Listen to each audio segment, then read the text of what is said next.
I am Bender. Please insert girder. Alright, in case the title was confusing, there's the context. How Hermes Requisitioned His Groove Back, Season 2, Episode 20. An installment focused on a character that's loved by fans, but doesn't get nearly the same amount of time in the series. If there's one thing Hermes is remembered by most, it's being Jamaican, but an extremely close second is being a bureaucrat, a proud one. There aren't that many Hermes episodes. This, Lethal Inspection, and $6 Million Mon are still the only ones that give him a big enough shine. Although I haven't seen any of the Hulu episodes besides most of the first season, so that might be different. But regardless, Hermes holds a high place in the fandom's heart, and I believe this episode helps start that fire. Also, it just has a lot of great jokes sprinkled throughout. The episode starts with Hermes finishing another day in the office, and through this you get an idea of the pride this guy holds for this profession of his, happily stamping the final paper and doing so with clear joy in his voice. We also get a good look at the beautiful cycle of bureaucracy. And now for the finishing touch.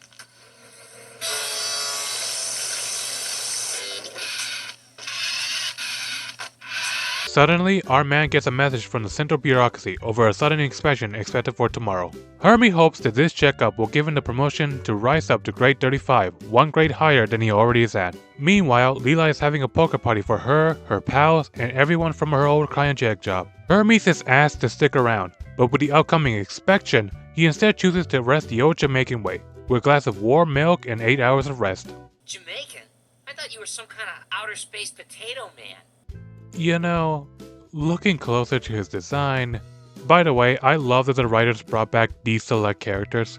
This is only season 2, but it still needed them to reuse minor characters that were first introduced in the pilot. Especially the "Welcome to the world of tomorrow" guy, he's great. Throughout the poker game, Bender is in a hot streak, bleeding everyone dry, and we see why. Nothing. Crap, garbage. Read them and leak salt water. Oh, my baby's milk money! It's just him saying baby milk money is delivered so damn well. However, the cryo dudes catch on to the robot scheme and chase him around the building until they finally get their revenge, which is unfortunately in Hermes' office. Hey, you wouldn't hit a guy with x-ray glasses, would you? Easy on the arm. Oh, my ass! The next day, Hermes returns to see the destruction and only has time to agonize over the terror before meeting the inspector, grade 19, Morgan Proctor. It's too late. The inspector will be here in exactly 1 second. Who the hell are you? Hermes, what do you mean? You just... Hermes lets him in his office and seems calm about the whole situation, but that's because our man has a plan. To jump to his death in front of everybody. No! Do a flip! Side note, I am 100% sure that this joke is what inspired a similar joke in a ASDF movie. No! Don't jump! Okay, now jump! I know dark humor like this isn't rare, but come on, you can see it, right? During the crisis, everyone is trying to convince Hermes to continue living. First with Leela's words and then... Oh. La Barbara.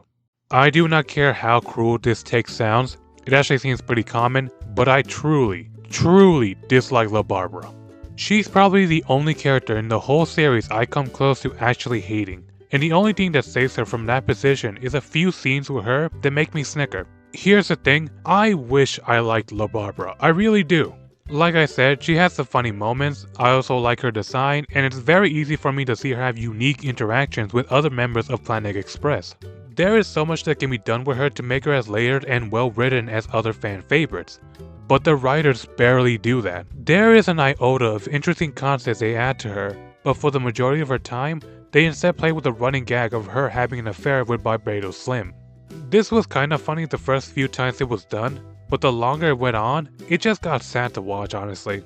I'm not saying that affairs in a story is bad, they can be done well. Just look at Nancy and John Redcorn in King in the Hill. But that one worked because, well, for one, the writers knew how to make it entertaining most of the time it happened, but they also knew that this running gag they started in season 1 was starting to get old, so they finally put a quid to it and buried it in season 4. Because the concept of cheating on your spouse can have some funny material, but that material most of the time is very limiting and, like I said, it just gets sad. Funnily enough, Futurama also seems to have realized that this was getting old for them as well. and so ended the whole flirtation between the two in Bender's big score, but then went back right to it in the Comedy Central era. The worst part about all of it is that it soured LaBarbara as a character to me, as she was just simplified into a wife who cheats on her husband. Even when they finally decided to do something with her in the ongoing Hulu era, like having her have a past as a voodoo practitioner, by that point I just couldn't care less. Not to mention, they still continue the cheating joke in that episode. It's just... Rage Against the Vaccine is such a poor episode in general. Sorry, I'm getting sidetracked here. I don't like LaBarbara, that's all I wanted to say. Moving on. Morgan is the one to persuade Hermes down with the threat of demotion. After the rescue, our Potato Man is given a chilling punishment of paid vacation. Dr. Zoidberg recommends that they go to an outer space resort called Spa 5, which is said to relax anyone in the cosmos. Morgan takes over for Hermes for the time being, and her Iron Fist takes quick effect as she starts controlling everyone on Planet Express. They even get locker room checks like in school. At least I assume like school. Mine never did that, so I'm just gonna assume by what characters say. Hey, sometimes a guy gets lonely.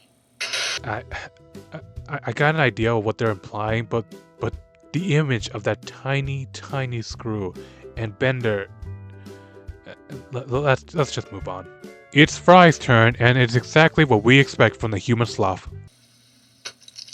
Why is there yogurt in this cap? I can explain that.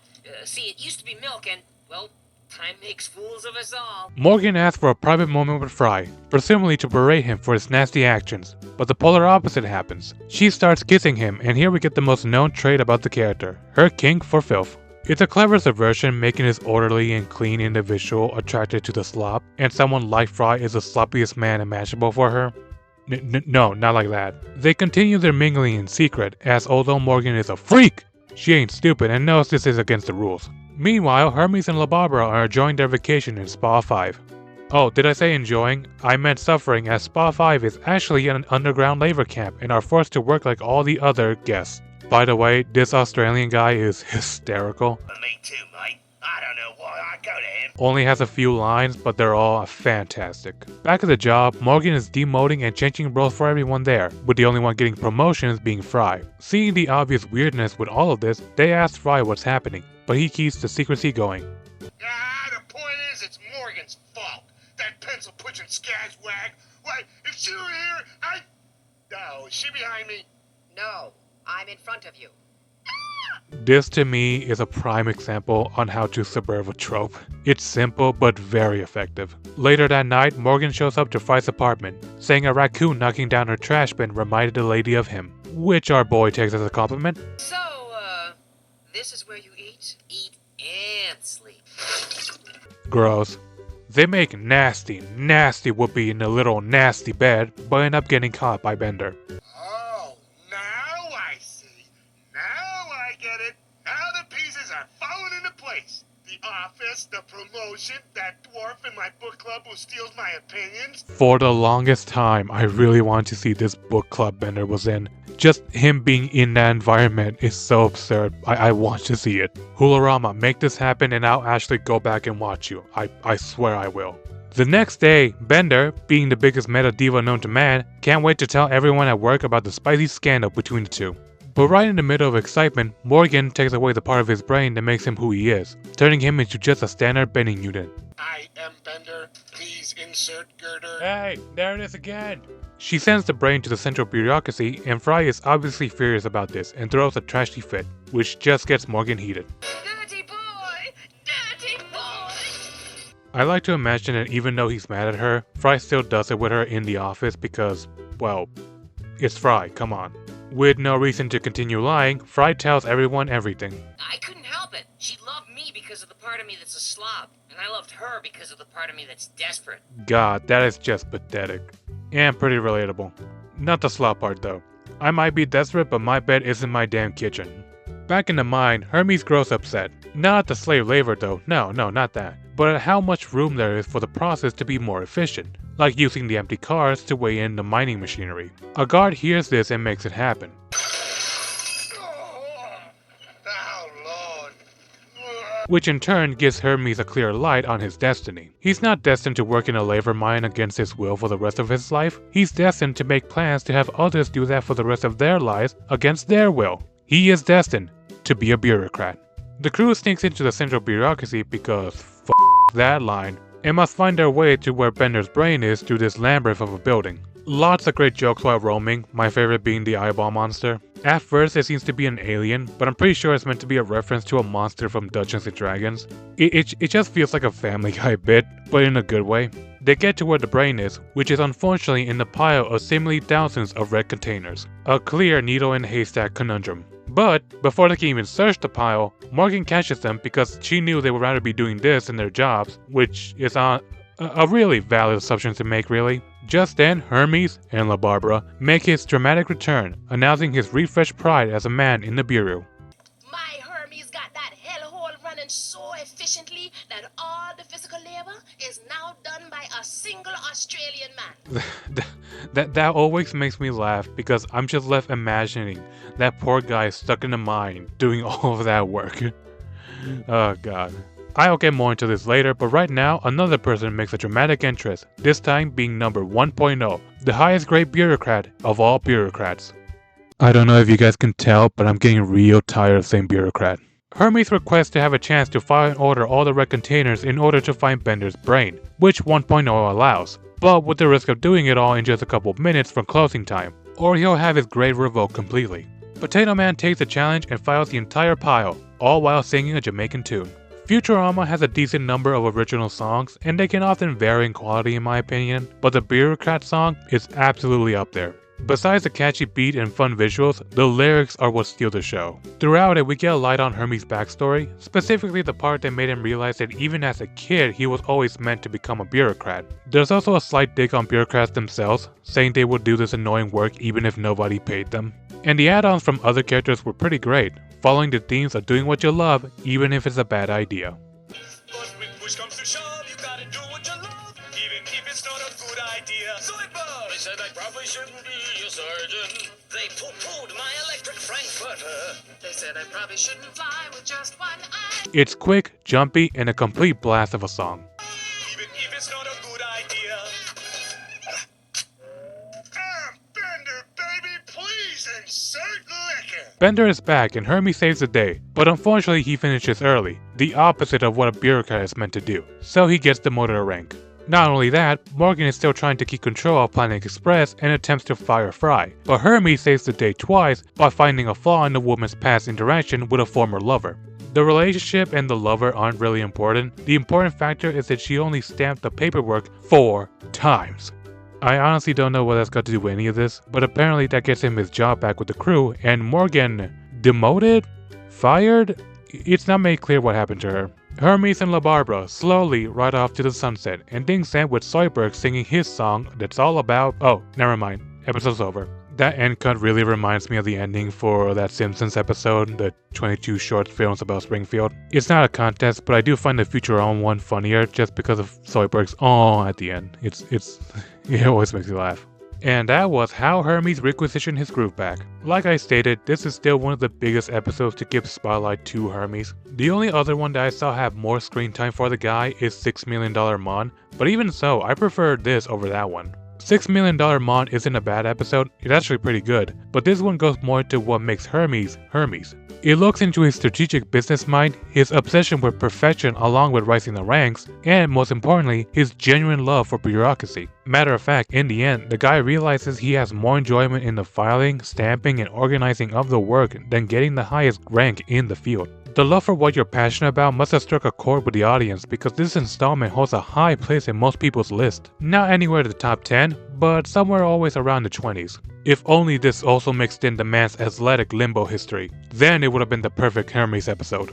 Besides the Man of the Hour, the B-plot with Express and Morgan was also good. Morgan herself was such a hilarious character. Both her professional and freaky side were hysterical for different reasons. Her acting so dutiful and monotone over everything fits with what most people see in a cartoon bureaucrat. And her when she's nasty— A dirty, filthy slob. Dirty boy, dirty, dirty, dirty. that can speak for itself. Fry also has some memorable moments here, mainly the part where he behaved like a pig living in his own filth. That milk to yogurt bit still sends a chill down my spine every time I see it. It's so gross. I'm pretty sure this is the most disgusting Fry acts throughout the show, not counting the deed he did in the Roswell episode, but we'll talk about that when we get to it. There aren't really any cons I can think of with this episode. The only thing that tossed my head is that the whole Spa 5 thing was a bit too short. It felt like they could have done more with it, but had to crunch things because of time. This is less of a con and more of a wishful thinking because what was delivered still works for the most part. Hermes is a man defined by many things. He has a Jamaican history he isn't afraid to express. He had an athletic life that was cut short because of tragedy. And he's a family man with a smart son and from what he knows of, a loyal wife. However, above all those things, Hermes Conrad is a man who lives to be a bureaucrat. Tedious filing, mundane reading, and endless paperwork would be hell for anyone else. But for Conrad, that is the life that he was made for, and this episode reflects that passion for everyone to see. Great jokes, great development, great episode, 5 stamps out of 5.